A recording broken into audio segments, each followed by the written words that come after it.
Now comes the point of, well, that's all very nice. You've shown me all of these pictures. That's how the network works.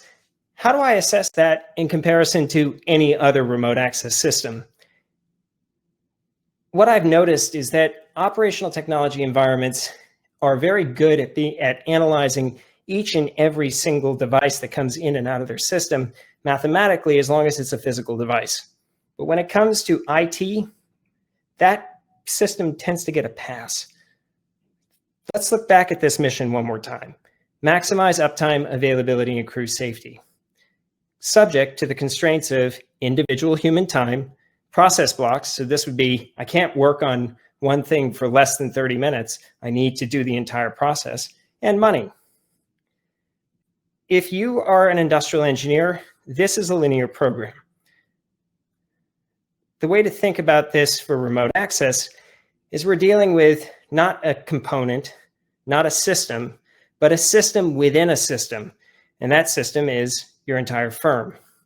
So what I recommend is look at your environment just for a moment and say, okay, I have a set of disparate systems. They all work together. There are systems engineers who've modeled most of this. Well, why can't I search for optimality also when I'm shopping for a remote access solution? And the answer is you can. The way you do that is you start with a lot of variable collection. This process takes about 2 weeks to do. The next is you find a systems engineer. They could also be called an industrial engineer. And the third is you ask them to do a linear program. They will probably fall out of their chair, but it won't take them very long to do. The inputs I recommend you collecting are individual time. So how long per day can a person work on a particular set of tasks? How much does it cost per unit's individual time? The maximum time that person has per day to do anything, the time it takes them to perform a task once connected, the time to get to that task by different methods. And in this case, I'm referring to flying, driving, remoting in, and the costs of those different methods. And finally, the administrative implications. Fortunately, you aren't going to need to worry about this last one too much. Whether you like it or not, you have already been modeled into most corporate systems. So specific to remote access, I like to do variable collection in a manner which anyone can understand from afar, which means I break it up into setup, management, and use.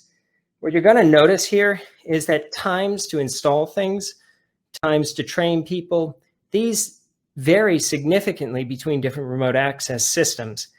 If you're looking at this and trying to poke a hole in the model, the first thing you're going to notice is that this very quickly can turn into a nonlinear project. It is not. You need to untangle it anyways to collect the variables, and I recommend you do. If you have any questions about this, just call us. The second step is find a systems engineer. That's either an industrial engineer by training, a systems engineer by title, or that guy who's known as the statistics wonk on floor B. You need to show them what you've already built. It could look something like this. It could look something like an Excel file. But in any case, you then ask them to build and run a proper model. What you will get is a result that tells you that time matters a great deal in this whole process. So you're going to end up balancing cybersecurity with a very fast solution.